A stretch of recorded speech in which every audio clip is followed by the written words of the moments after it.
I'm going to try to get through the end of the book today. That may happen, it may not. It's kind of a lot of reading. And but we are on chapter 25, and you'll kind of see as we go through.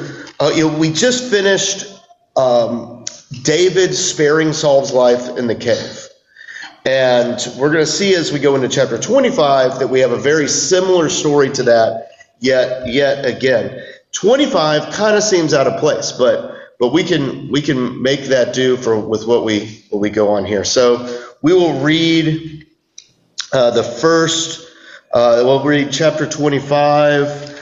I have a feeling we'll read the whole thing, but we may stop kind of halfway through. It kind of depends on how I'm feeling about it as we go through here. So here, let me share the screen, optimize for video, click this. All right, chapter 25.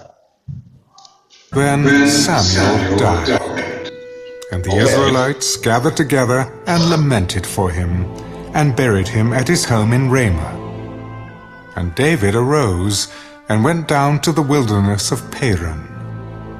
Now there was a man in Maon whose business was in Carmel, and the man was very rich. He had 3,000 sheep and 1,000 goats, and he was shearing his sheep in Carmel. The name of the man was Nabal, and the name of his wife Abigail.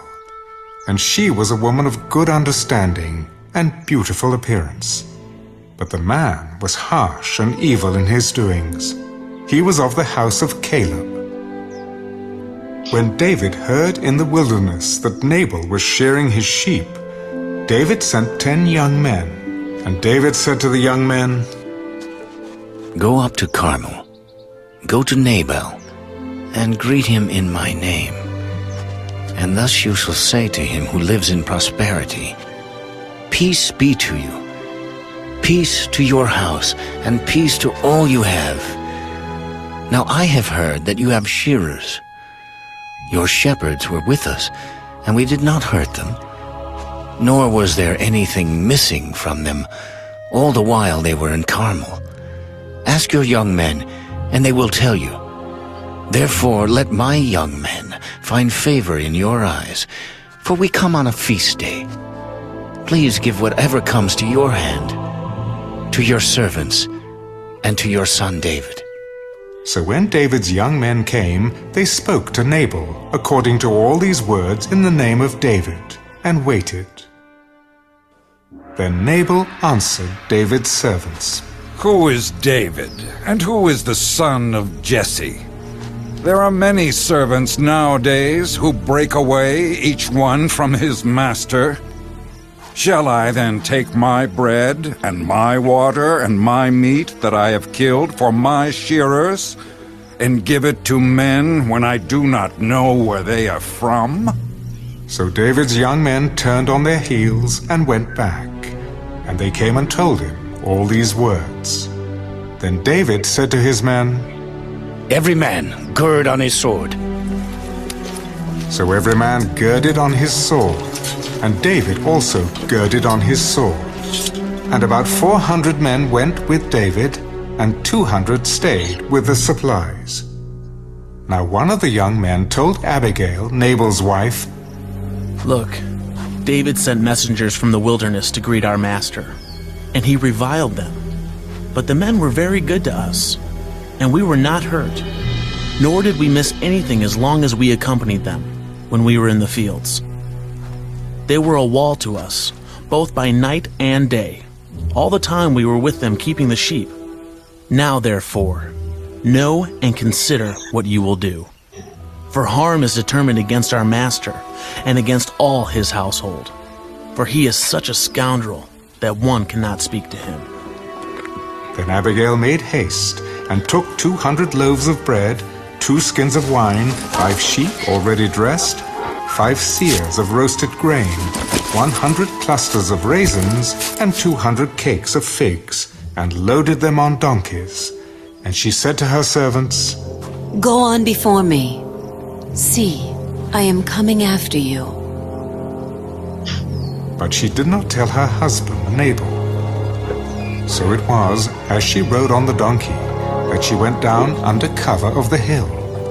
And there were David and his men coming down toward her, and she met them.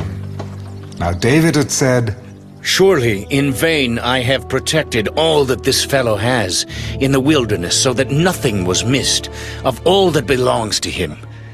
And he has repaid me evil for good. May God do so, and more also, to the enemies of David, if I leave one male of all who belong to him by morning light.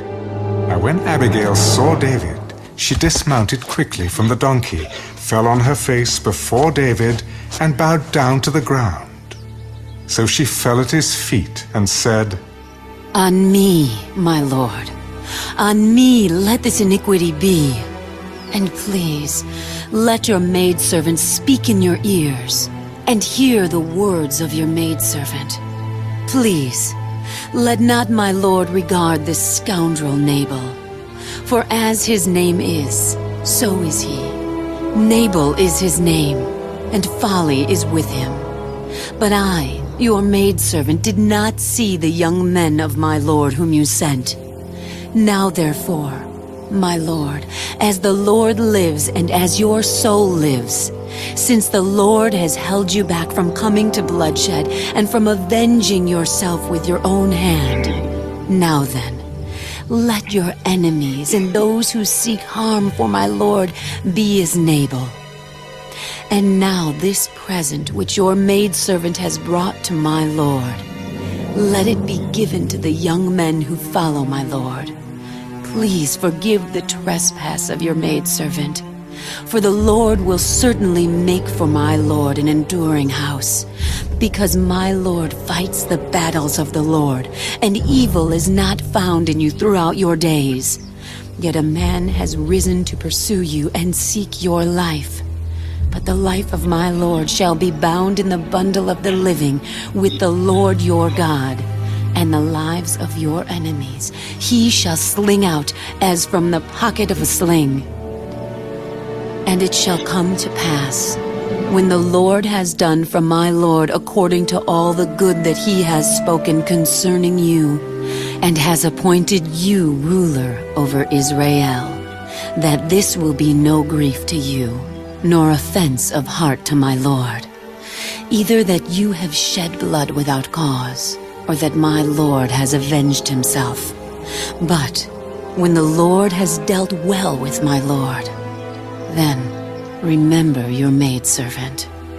Blessed is the Lord God of Israel, who sent you this day to meet me. And blessed is your advice, and blessed are you, because you have kept me this day from coming to bloodshed, and from avenging myself with my own hand. For indeed, as the Lord God of Israel lives, who has kept me back from hurting you, unless you had hurried and come to meet me, surely by morning light no males would have been left to Nabal. So David received from her hand what she had brought him, and said to her, Go up in peace to your house. See, I have heeded your voice and respected your person. Now Abigail went to Nabal, and there he was, holding a feast in his house, like the feast of a king. And Nabal's heart was merry within him, for he was very drunk. Therefore she told him nothing, little or much, until morning light. So it was in the morning, when the wine had gone from Nabal, and his wife had told him these things, that his heart died within him, and he became like a stone. Then it happened, after about 10 days, that the Lord struck Nabal, and he died. So when David heard that Nabal was dead, he said, Blessed be the Lord, who has pleaded the cause of my reproach from the hand of Nabal, and has kept his servant from evil. For the Lord has returned the wickedness of Nabal on his own head. And David sent and proposed to Abigail to take her as his wife. When the servants of David had come to Abigail at Carmel, they spoke to her. David sent us to you, to ask you to become his wife. Then she arose, bowed her face to the earth. Here is your maidservant, a servant to wash the feet of the servants of my lord. So Abigail rose in haste and rode on a donkey, attended by 5 of her maidens. And she followed the messengers of David and became his wife. David also took Ahinoam of Jezreel, and so both of them were his wives. But Saul had given Michal his daughter, David's wife, to Paltai, the son of Laish, who was from Galim. Okay. All right. So, lots of interesting stuff there. Like, so this one, kind of feels like it's out of order, and that's fine. It's the people that are compiling the stories here are trying to tell a narrative, tell a story about what's going on here. So what was interesting in this story? Was there anything that sounds familiar?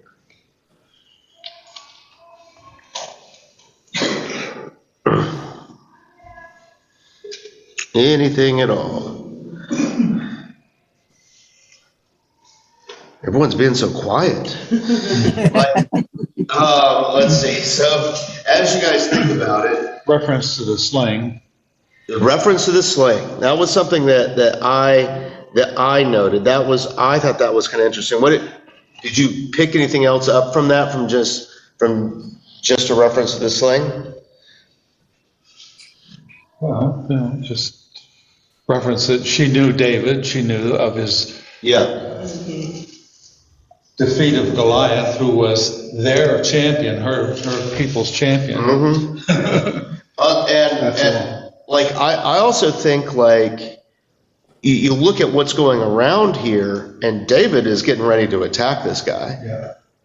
And so she's kind of referencing like, yeah, you're like this great warrior type of thing, like referencing the sling and all of that. And she basically like stops him in the attack, which I thought was interesting. So how is Nabal described?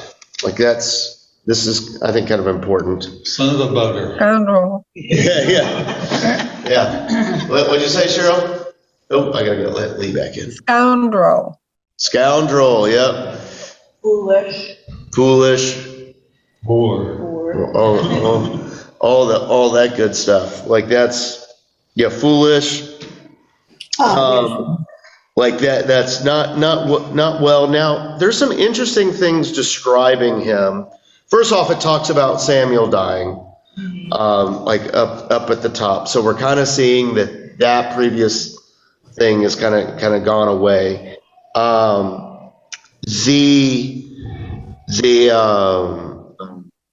I think it's interesting how it talks about how Nabal had 3,000 sheep and 3,000 goats, like all these kind of good numbers. And this is like verse 2 and 3 around here. And Abigail, it also says that she was smart and pretty. Like that's coming across there. And then it starts talking about how this guy's nothing but a scoundrel, and like David wants to kind of end him there. And Abigail basically kind of stops him.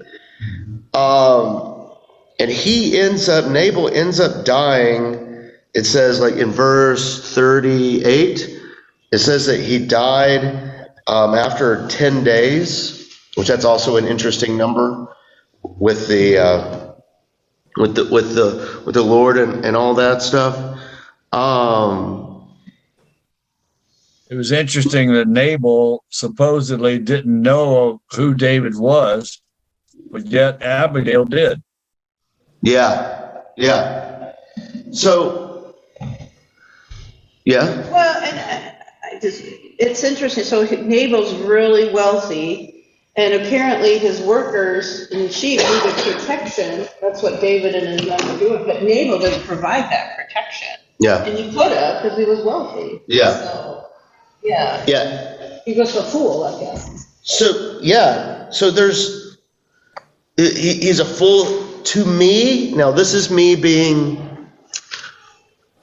I might be reading a little too far into this, but this story sounds familiar to something that we haven't gone yet in David's life. David was going to destroy this guy, and it stops. I think we're getting a glimpse into the David in 2 Samuel. So, like that's, yeah, like because he becomes very warlord at the end, and like all that stuff. David has a fall at the end of 2 Samuel, and I think we're seeing a glimpse of that. And also, this has a very rhyming note. It's not exactly, and I may be looking too far into it. This sounds like David and Bathsheba. Yeah. Or you just takes it one step. Bathsheba. Yeah. Abigail's beautiful. And yeah. Smart. Like it just kind of sounds like it. You know, it's a different story. It's a different all that. But I wonder if, you know, the compilers of the stories here are put this here.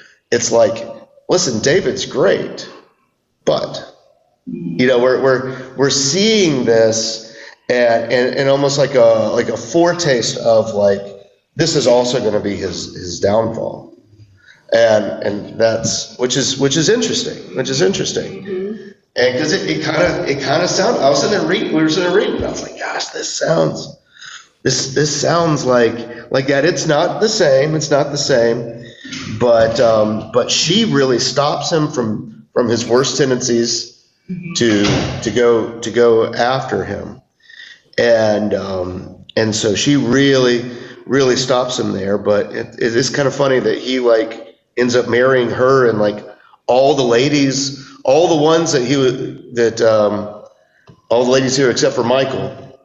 Who Saul was keeping from. Yeah. They make such a point out of them being beautiful. Yeah. Kind of looks like a weakness. Yeah.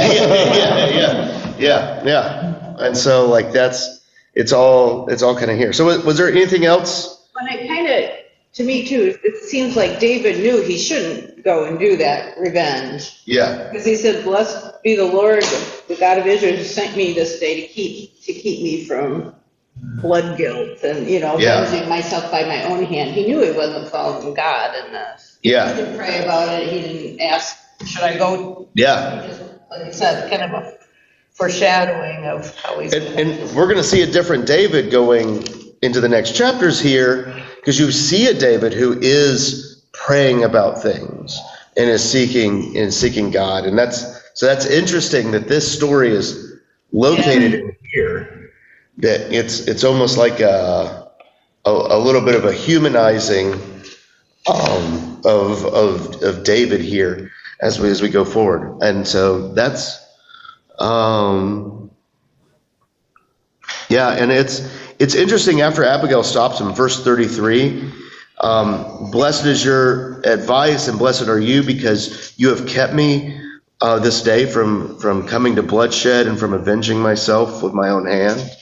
Like he realizes, you know, from her stopping him. So yeah, no, I thought that was really interesting. Anything else from this chapter before we go on? I think it's interesting that if David was simply a servant and not have the power he had, the outcome might have been different. Oh yeah, like David is winning all the battles right now. Like so his power had something to do with it also. Yeah. Like he can't really do any wrong. Yeah. You know, and that's sometimes that power kind of gets to our heads a little bit. Let's see, what did I write?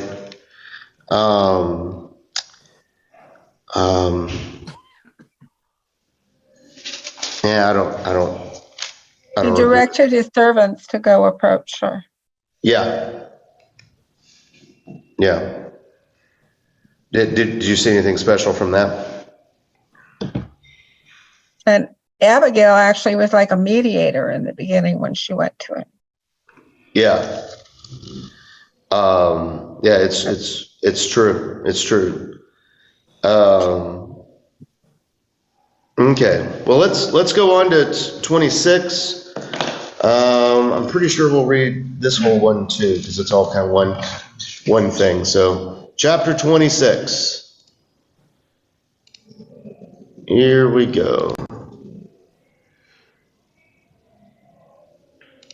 Now the Ziphites came to Saul at Gibeah. Is David not hiding in the hill of Hachilah, opposite Jeshimon? Then Saul arose and went down to the wilderness of Ziph, having 3,000 chosen men of Israel with him, to seek David in the wilderness of Ziph. And Saul encamped in the hill of Hachilah, which is opposite Jeshimon, by the road. But David stayed in the wilderness, and he saw that Saul came after him into the wilderness. David therefore sent out spies, and understood that Saul had indeed come. So David arose and came to the place where Saul had encamped. And David saw the place where Saul lay, and Abner the son of Ner, the commander of his army. Now Saul lay within the camp, with the people encamped all around him. Then David answered, and said to Ahimelech the Hittite, and to Abishai the son of Zeruiah, brother of Joab, Who will go down with me to Saul in the camp? And Abishai said, I will go down with you. So David and Abishai came to the people by night, and there Saul lay sleeping within the camp, with his spear stuck in the ground by his head, and Abner and the people lay all around him.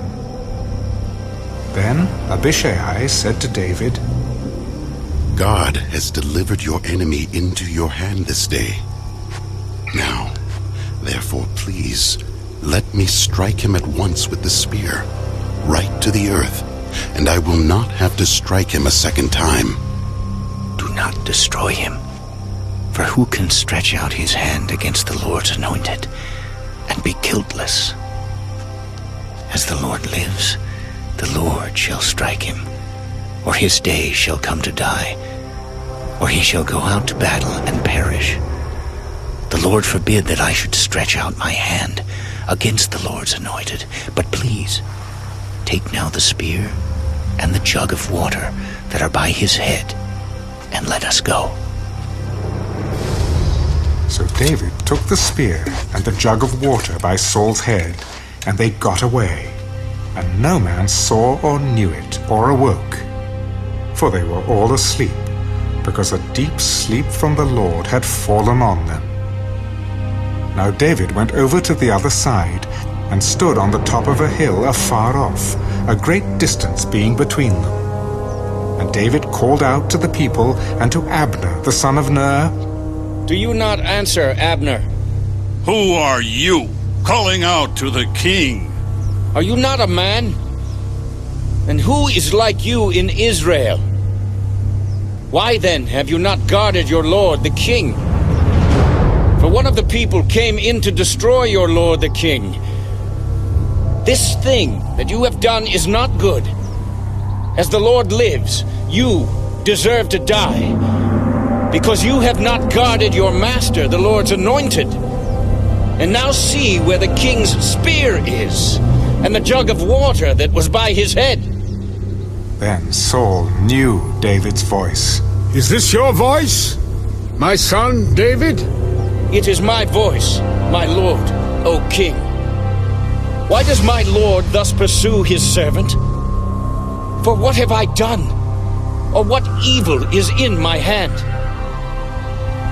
Now therefore, please let my lord the king hear the words of his servant. If the Lord has stirred you up against me, let him accept an offering. But if it is the children of men, may they be cursed before the Lord. For they have driven me out this day from sharing in the inheritance of the Lord, saying, Go, serve other gods. So now, do not let my blood fall to the earth before the face of the Lord, For the king of Israel has come out to seek a flea, as when one hunts a partridge in the mountains. I have sinned. Return, my son David, for I will harm you no more, because my life was precious in your eyes this day. Indeed, I have played the fool and erred exceedingly. Here is the king's spear. Let one of the young men come over and get it. May the Lord repay every man for his righteousness and his faithfulness, for the Lord delivered you into my hand today. But I would not stretch out my hand against the Lord's anointed. And indeed, as your life was valued much this day in my eyes, so let my life be valued much in the eyes of the Lord, and let him deliver me out of all tribulation. May you be blessed, my son David. You shall both do great things and also still prevail. So David went on his way, and Saul returned to his place. Okay. All right, so that's really similar to 24. Really similar to 24. So what else kind of stood out to you in chapter 26? Which you thought was interesting? I guess I'd always wondered how he was able to sneak in and get the spear in the water, but it said the Lord put them in a deep sleep. Yeah, they had no problem. Yeah, it's kind of funny. Like no one woke up, right? Yeah. No one woke up. Like that's they put on their soft shoes that day. Soft shoes. Probably had been drinking. Probably had been drinking quite a bit. Yeah, I have a feeling that has a lot to do with it too.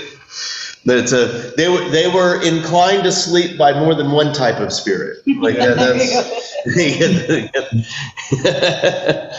and so like that's so there. Yeah, go ahead. Saul has again recognized David as his son 3 times. Yeah, which he was pursuing him and said he's a scoundrel, a heathen, and now he's my son again. Yeah. So spared his life twice. Yeah. So, well, and I think actually that's a good, there's a subtle thing going on with that son thing. Because think about, like in, which gospel is it that like Jesus is kind of called Son of Man and like all those things. There's this kind of sense that the previous kings kind of are closer to God type of idea. And I'm wondering if that kind of has like a connotation where you have Saul even recognizing, that David is, it's almost like it's because we're getting close to the death of Saul, and that there's this almost handing down going on. And so it's subtle. I'm not saying it's a definite thing, but there's definitely some subtlety to it there. Let's see. What else kind of stood out to you again? Isn't Saul more or less parroting what Israel's been doing all along? They beseech God for something, and then they suddenly turn away again, and they go back. They say, "I'm sorry," and God says, "Okay." And Saul is doing the same thing here. Yeah. Well, I think you're seeing that, and I think we're going to continue seeing that because they have some battles, and Saul is trying to win them on his own. And in the formula in the Old Testament, that's not good when you're trying to do that stuff on your own. I think you got something there. Again, I have a note on here that David's accompaniment is like, the Lord has delivered him into your hands. May I spear him well enough where only one is needed. And like that's over there. And David again doesn't do it. Now, what I thought was interesting about this one was, so they stole 2 things. One was water, and then one was sort of spear. And that seems to be, I thought it was interesting that that's the same weapon that Saul kept trying to kill David with. You know, like, so when he was throwing that spear at David, you know, when he was in the courts and all that, that seems to be that kind of same weapon there. And the guy wanted to, you know, that's how he wanted to kill Saul. And again, you have David not being impulsive. He's like, no, this is still the Lord's anointed. And you see, even though Saul is with all these guys going out into the wilderness, going away from the roads, you know, going out, he wants to kill David so bad, you know, he sees David save his life yet again. And again, he just is like, oh, you're my son, you know, you're my son, like over there. And it's just like, to me, it seems like Saul again doesn't have any impulse control. It's like, what, he's either hot or cold, you know, like it's all kill David, or let's all not, you know, let's like, you're my boy, Blue, you know. Yeah. All that. Do you think that David would have believed it when he said, gee, I'm sorry, you're my son, come home? Yeah, I think he's keeping seriously. a hand, like a hand away. Yeah. Let's see, what was the, so we talked about the spear, and Kill me enough times. Maybe I'll take that with a grain of salt. Yeah. So we kind of talked about everything Yeah, here. I think that starts off 27. Yeah. All right. So was there anything else? All right.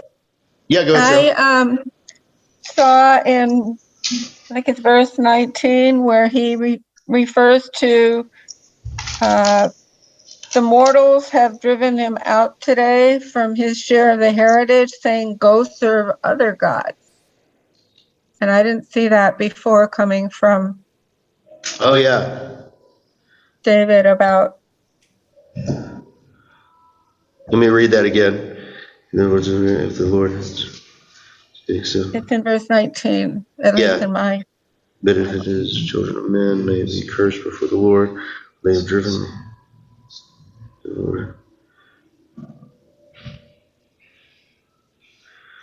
I think what's going on there, that it's kind of cursey language, and they're definitely in the midst of this other land. The note in the Jewish Bible says, it was a popular belief that each nation has its own God who rules over that nation's territory. In the land of Israel, the Lord must be worshipped. In other countries, the local gods. So it may be alluding to David fleeing to to other nations. Yeah. To other nations. Because we're about to really to the end of 1 Samuel now. It's going to be these battles with the Philistines, and so, which is kind of where we began, and so that's kind of an important thing. So yeah. All right. Well, let's get into these battles with the Philistines. Let's do chapter 27. Let's actually get 28, first couple verses there. So, because it's kind of a bad chapter break. Okay, so let's see. We'll share the screen. Hit this button. All right, 27. And David said in his heart, Now I shall perish someday by the hand of Saul. There is nothing better for me than that I should speedily escape to the land of the Philistines, and Saul will despair of me to seek me any more in any part of Israel. So I shall escape out of his hand. Then David arose and went over with the 600 men who were with him to Achish, the son of Maach, king of Gath. So David dwelt with Achish at Gath, he and his men, each man with his household, and David with his 2 wives, Ahinoam the Jezreelitess, and Abigail the Carmelitess, Nabal's widow. And it was told Saul that David had fled to Gath, so he sought him no more. Then David said to Achish, If I have now found favor in your eyes, let them give me a place in some town in the country, that I may dwell there. For why should your servant dwell in the royal city with you? So Achish gave him Ziklag that day. Therefore Ziklag has belonged to the kings of Judah to this day. Now the time that David dwelt in the country of the Philistines was 1 full year and 4 months. And David and his men went up and raided the Geshurites, the Girzites, and the Amalekites. For those nations were the inhabitants of the land from of old, as you go to Shur, even as far as the land of Egypt. Whenever David attacked the land, he left neither man nor woman alive, but took away the sheep, the oxen, the donkeys, the camels, and the apparel, and returned and came to Achish. Then Achish would say, Where have you made a raid today? And David would say, Against the southern area of Judah, or against the southern area of the Jerahmeelites, or against the southern area of the Kenites.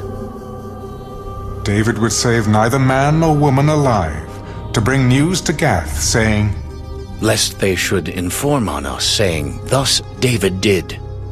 And thus was his behavior all the time he dwelt in the country of the Philistines. So Achish believed David. He has made his people Israel utterly abhor him. Therefore he will be my servant forever.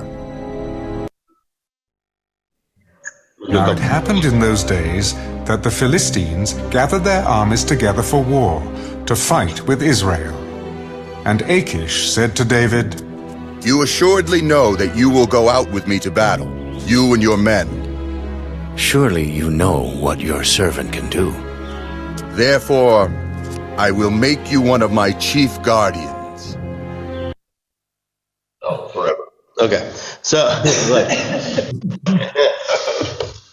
all right, so what do we kind of see in this? This short little one, there seems to be some sneaky stuff going on here. Yeah. Is this the same king that he went to and pretended he was a madman, or is it a new king? Oh. I don't know. Let's see here.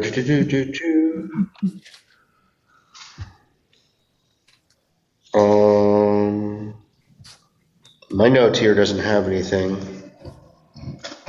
connecting them. So it could be a new one, but it could be the same one too.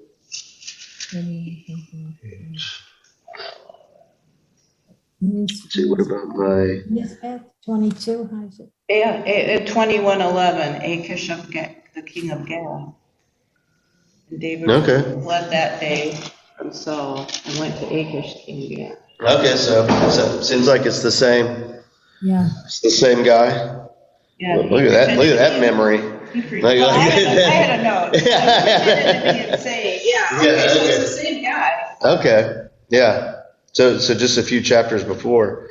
So yeah, same guy where you kind of, so it's almost like, and so there's some trickery going on here too, where he kind of convinces them to give him his own land, which kind of the authors here are like, and we still got that. Yeah, like that. Like even to this day, like we still got that land. Like that's, and so it's almost like he's kind of tricking them. About what the raids that he's doing, that he's like, oh, it's just to the south, just to the south, just to the south, just to the south. Desert region, according to the Jewish Bible. Oh, desert region? Yeah, it's like there's nothing there. Just there's just over there. Yeah. So desert region, so that's good. And so I thought it was interesting in verse 12 of 27. Achish believed David that he has made his people Israel utterly abhor him, and therefore he will be my servant forever.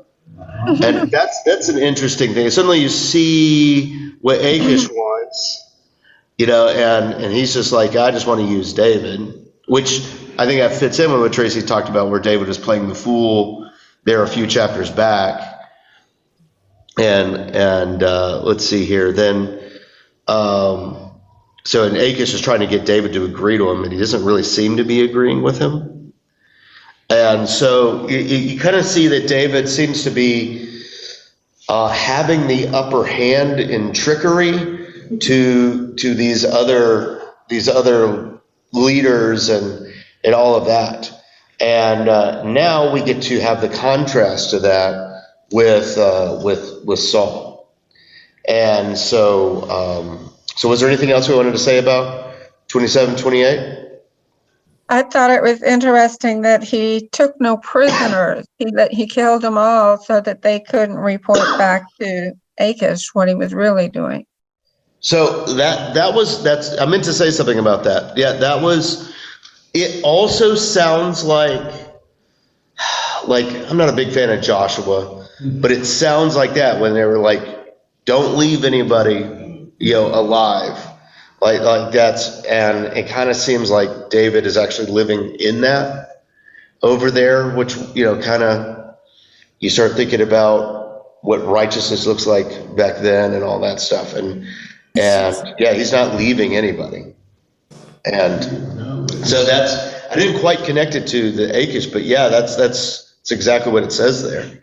And so that's a good, we see David being effective is what we're seeing as the overall broad thing. So I thought that first sentence was interesting, where David said, "Now I will perish one day by the hand of Saul," when he knew he had been anointed to be the king later on. Yeah, no, that is interesting. That is interesting. I think it just showed that he still did not trust Saul, even though he said, "My son." Yeah. Because that is right after. Because you got to remember when we separate these things into chapters, that wasn't there. So if you just read that through, Saul said to David, "May you be blessed, O my son." And David went on his way, and then David said in his heart, "Saul's going to kill me." Like that's. So I'm gonna go over here. Like that's. If you allow that to be read, that's a good.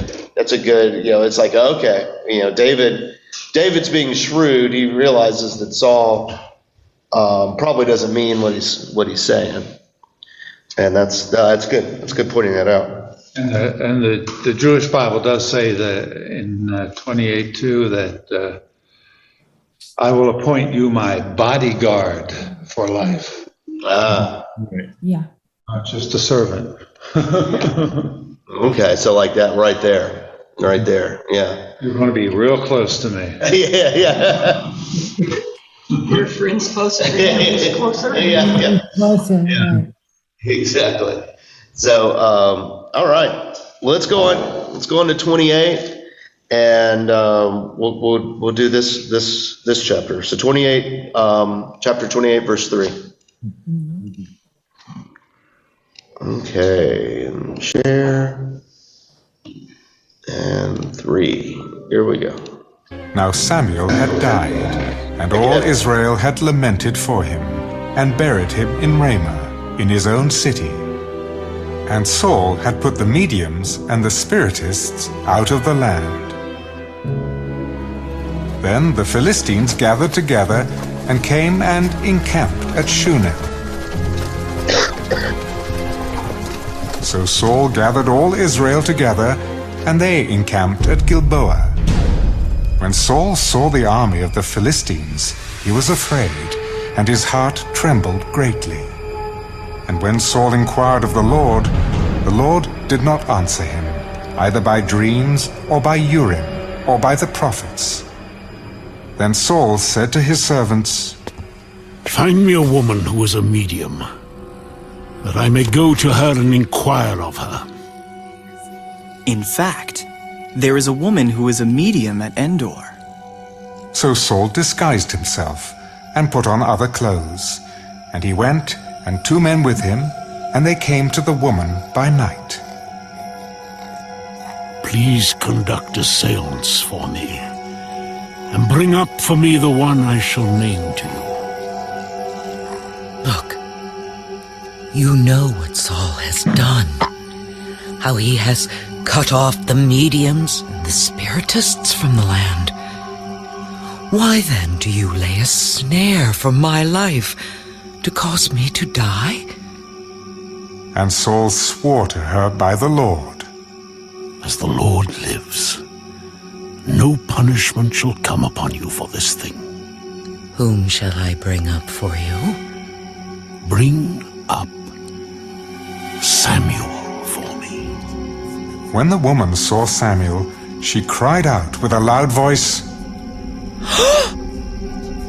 Why have you deceived me? For you are Saul. Do not be afraid. What did you see? I saw a spirit ascending out of the earth. What is his form? An old man is coming up, and he is covered with a mantle.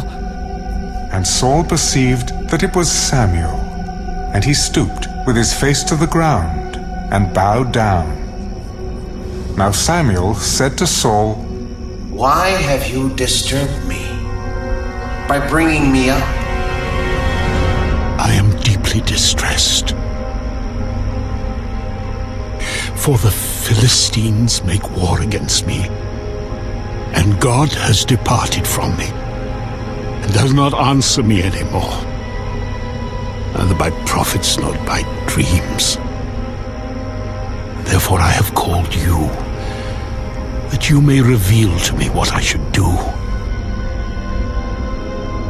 So, why do you ask me, seeing the Lord has departed from you, and has become your enemy? And the Lord has done for himself as he spoke by me. For the Lord has torn the kingdom out of your hand and given it to your neighbor, David. Because you did not obey the voice of the Lord, nor execute his fierce wrath upon Amalek, therefore, the Lord has done this thing to you this day. Moreover, the Lord will also deliver Israel with you into the hand of the Philistines. And tomorrow, you and your sons will be with me. The Lord will also deliver the army of Israel into the hand of the Philistines. Immediately Saul fell full length on the ground and was dreadfully afraid because of the words of Samuel. And there was no strength in him, for he had eaten no food all day or all night. And the woman came to Saul and saw that he was severely troubled. Look,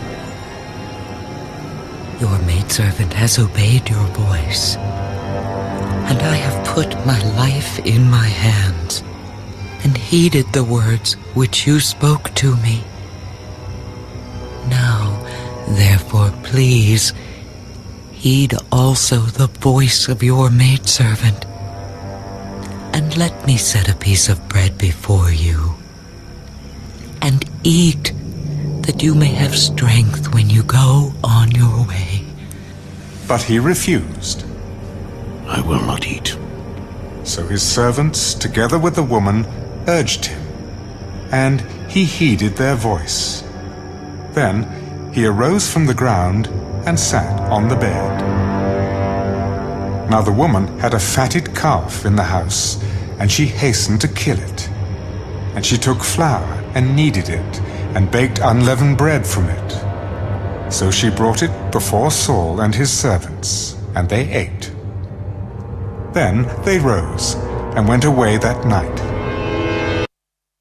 Okay. All right. lots of fun stuff going on in this one.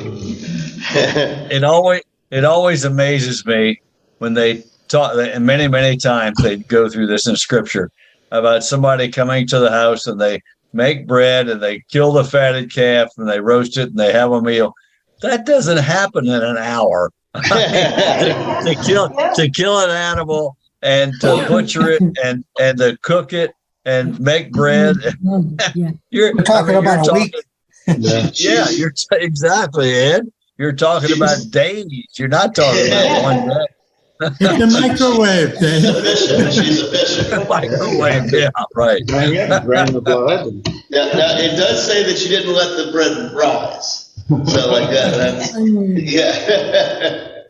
But yeah, like that's there's a lot going on. Like it's just that whole sense of being rushed. The Jews would not roast an animal with the blood still in it either. Yeah, they would have to hang it and drain the blood. Okay. Yeah. And so and I think you could be seeing that there's a lot of like just rushing going on, and that things aren't like maybe picking up on that idea that perhaps the blood wasn't drained from the animal, like that there was no time for any of that. And so it's hastily, you said. Yeah. So like all this stuff was done hastily, and that, it's not the most righteous thing going on. It's kind of could be what we're kind of picking up, what's been put down here. Let's see, what else kind of stood out to you in this? Like this was the fact that Saul outlawed the ghosts and the diviners and what have you. Yeah. And then suddenly wants to go to one. Yeah. So like he has yes, that's a good way of putting it there.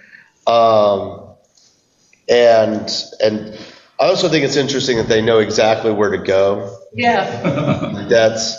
There's like, I need this, like, oh yeah, even though we've outlawed it all, we know exactly where to go. It's prohibition, so we know where to get our booze. Yeah. And so she calls Samuel up, and so there's two things I want to talk about here. And this one isn't exactly. It's kind of messing with our concept of heaven a little bit here, because you notice where Samuel comes from. He came up from the ground. He came up from the ground. So the Old Testament understanding of all of this is like Sheol, and so you would be like in Sheol, like in the ground, like that. And so it's very acceptable here because this would have been their concept. They didn't really have a concept of like heaven, like how we have it. And so like that's where, and he's like, why have you disturbed my slumber? Like it gives me like Aladdin vibes. I don't know. Like that's and so kind of coming out of the grave, out of that out of the ground, basically. And so because that's just what would have been their concept of all of this. You still see some of that even in, I think that concept is even in our creed, that people disagree with me that, but he descended into hell. Like I think it's that idea of like he's descending into the grave, like and is actually dead type of thing. That's my theory on it. I could be wrong. No. like that's, but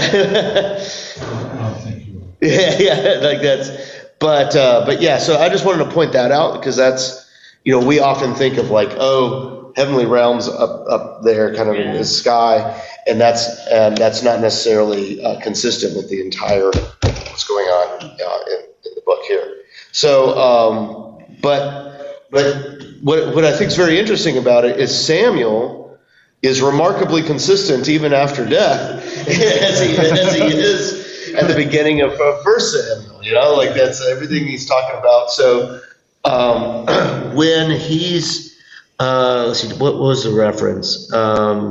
He's giving it to your neighbor David. That's all from chapter 13, and that was the story where Saul didn't wait for Samuel. You know, Samuel's like, "Don't go anywhere until I come," and Saul just got antsy, and it's like, "Well, I'm just going to go ahead and go over here," and that just enrages Samuel because Samuel's kind of the prophet of God, and he didn't wait for him. So that was kind of from chapter 13, and a lot of that's just being referenced here. That it's basically like God has given this to this other guy now, and so you have the desperation of Saul here. I don't know. We're going to end here. We're not going to get through 3 more chapters today. So, but I don't know. Did anyone else have any other thoughts about him going to the medium here? And I just thought that it was interesting that Saul once again was fickle or impulsive in saying, "I'm not going to eat," and then he eats. Oh yeah.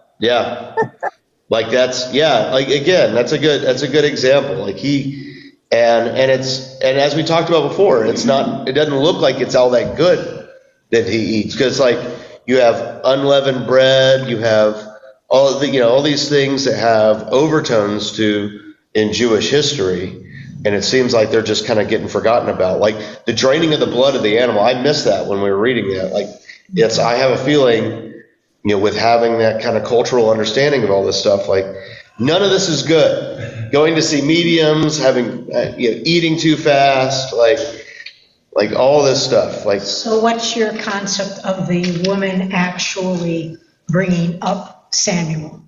I was just reading these notes and what they were saying. Oh yeah. Is either saying, Yeah, my notes say that she may have faked it. Mm-hmm. So what did you say, Sue? Mine says it was either God allowing it or evil and devilish spirits allowing it. Okay. Yeah. So I kind of tend to take things from the stories as they give them, and so what's interesting is that she's surprised that that there's a lot of surprise in her as she is seeing Samuel come up, and and I don't know if she's surprised that it's actually worked this time.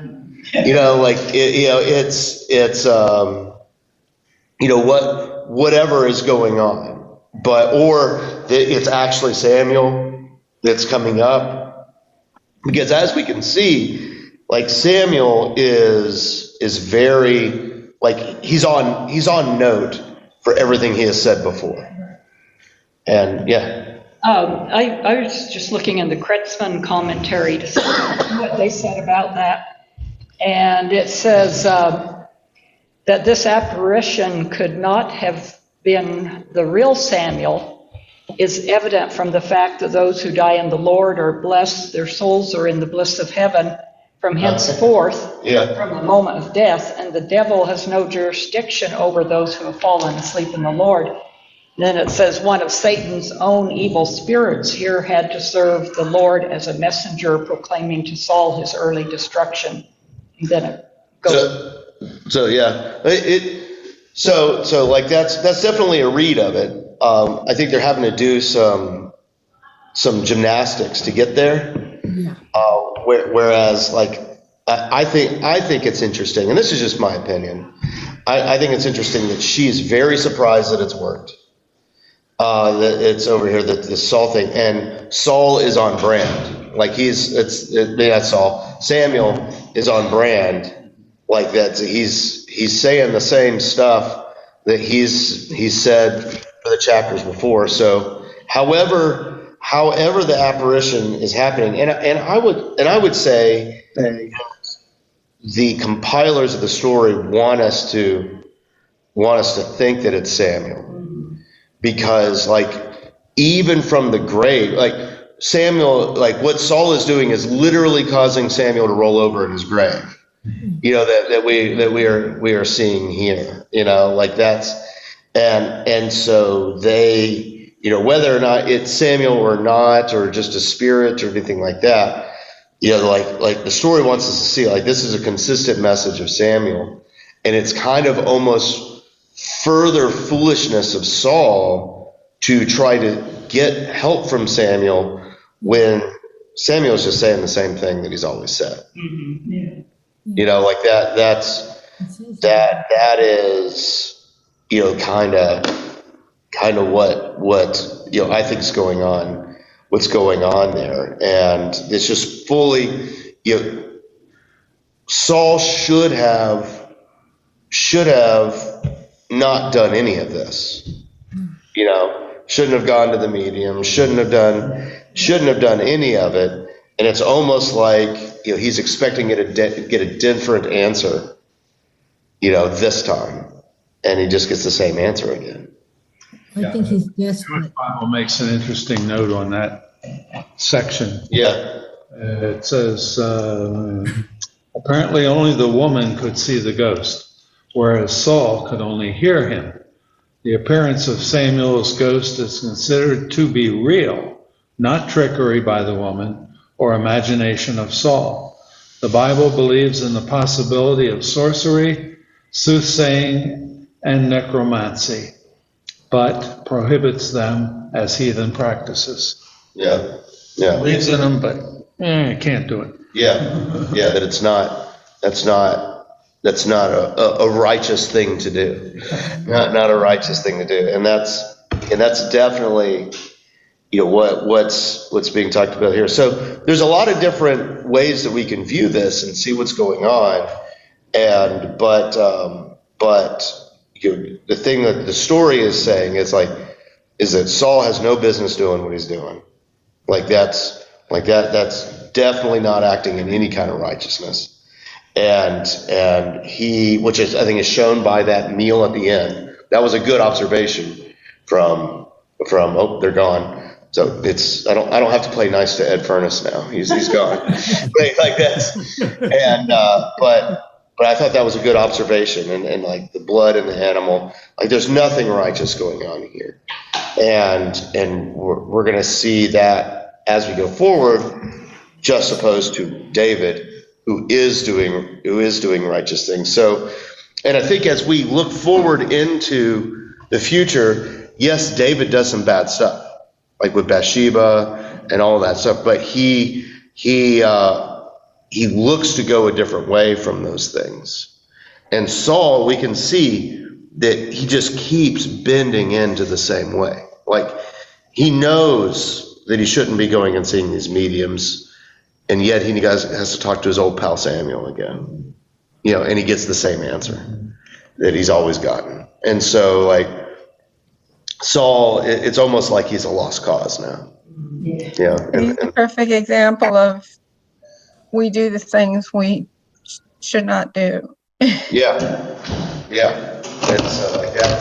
So yeah, it's definitely interesting like stories here. So well, we'll say goodbye to all the people that are watching the pre-recorded YouTube stuff. Thanks for coming today.